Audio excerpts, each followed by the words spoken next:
Ako si Berting Garlitos o Roberto Garlitos sa baptismal name. 65 years old sa kasalukuyan, may 3 anak at kasalukuyang separado sa aking asawa.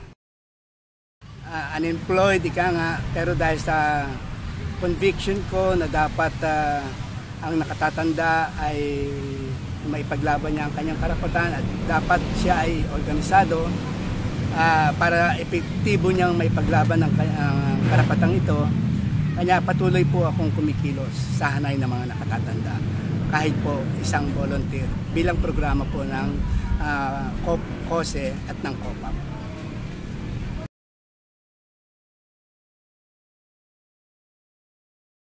Sa palagay ko po ay kung pagbabatayan ang ilang batas na umiiral sa bansang Pilipinas, eh masasabi nating sinusuportahan ng pamahalaan ang mga nakatatanda sa aming bansa.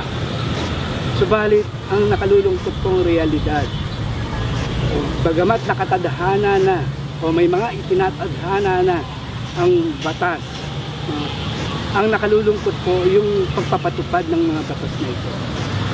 Tulad na lang po halimbawa ng social pension.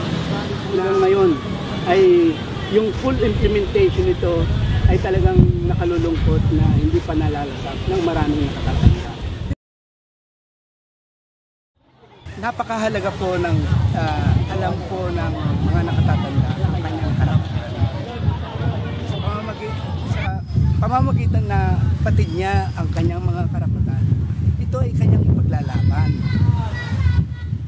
Hindi po awa ang dapat na ipagkaloob sa mga nakatatanda.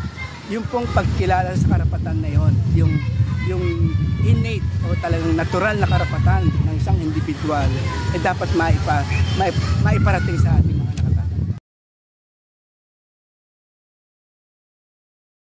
Nararamdaman ko ang pangangailangan na mai-organisa o makapagtayo ng mga samahan ng mga nakatatanda sa pamayanan. At nagrally kami nung January 2011. Ito po ay patungkol sa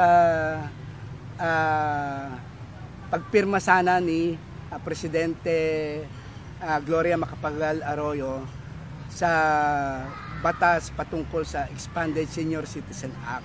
Naman mo yung sigasig ng mga nakasama namin doon na sana ay maaprubahan na ni GMA yung naturang batas.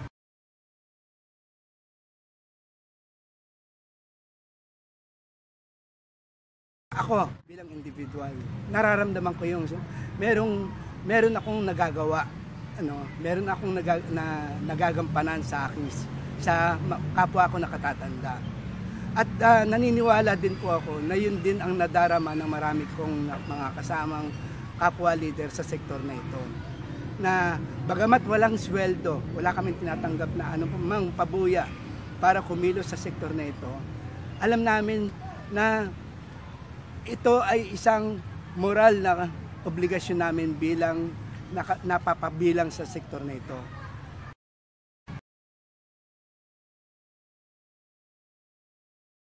Marami pang dapat gawin, marami pang dapat isagawa o ikampanya ang mga nakatatanda sa tulong at pakikipag-ugnayan ng ADA. Ang lahat sana ng mga nakatatanda na nagdaranas ng kahirapan ay dapat magkaroon ng social pension. Sa darating na Elderly Week ay pinaplano ng COPAP sa pakikipagtulungan sa COSE na magsagawa ng tinatawag na Walk for Life sa MOA sa October 1. Siyerto, para sa nakatatanda na kung saan ang konsyertong ito ay intergenerational. o hindi lamang para sa mga nakatatanda. Dahil ang inaasahan na ang bawat nakatatanda, kung kaya niya, ay buong pamilya sila na dumalo sa konsyerto. Nananawagan kami sa lahat ng bansa sa Europe o yung tinatawag nating European Union na suportahan din ang aming pakikibaka para sa karapatan ng mga nakatatanda dito sa Asia at sa Pilipinas particular.